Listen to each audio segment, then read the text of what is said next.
you're going to have periods where you want to throw in a towel. You're going to say, I can't get this. That means you need a break. That's all it means. Take a week, maybe 2.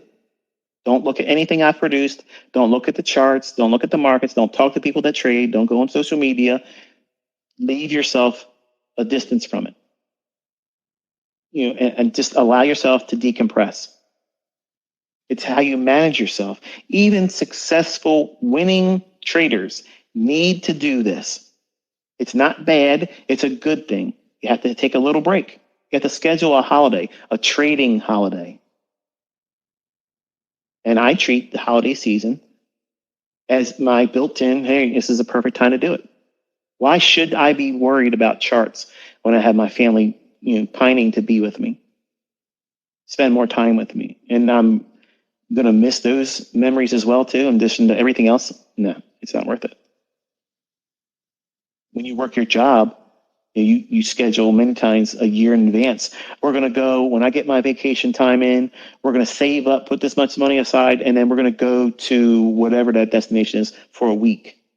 How much time and effort do you put into planning your typical annual holiday or vacation versus how much time have you put into putting in and scheduling a hiatus from trading, even during peak trading hours and times?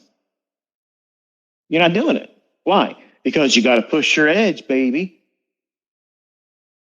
Unprofitable people on fucking Twitter says you got to push your edge. Keep pushing your edge.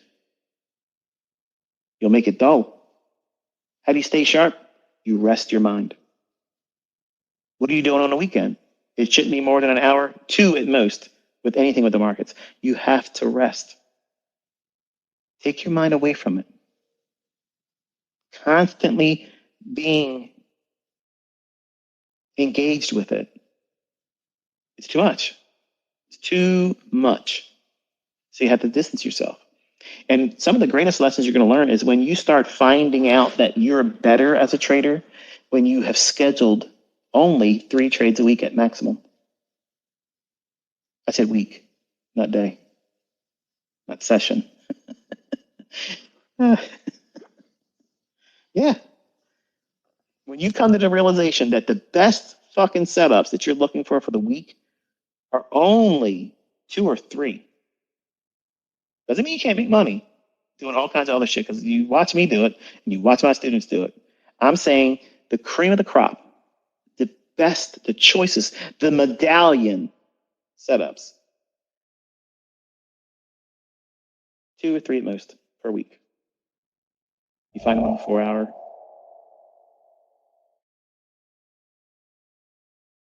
How often are you spending your time on that time frame? Until I started teaching actively around the weekly chart, you never even considered it. You're always looking at those 5-minute charts.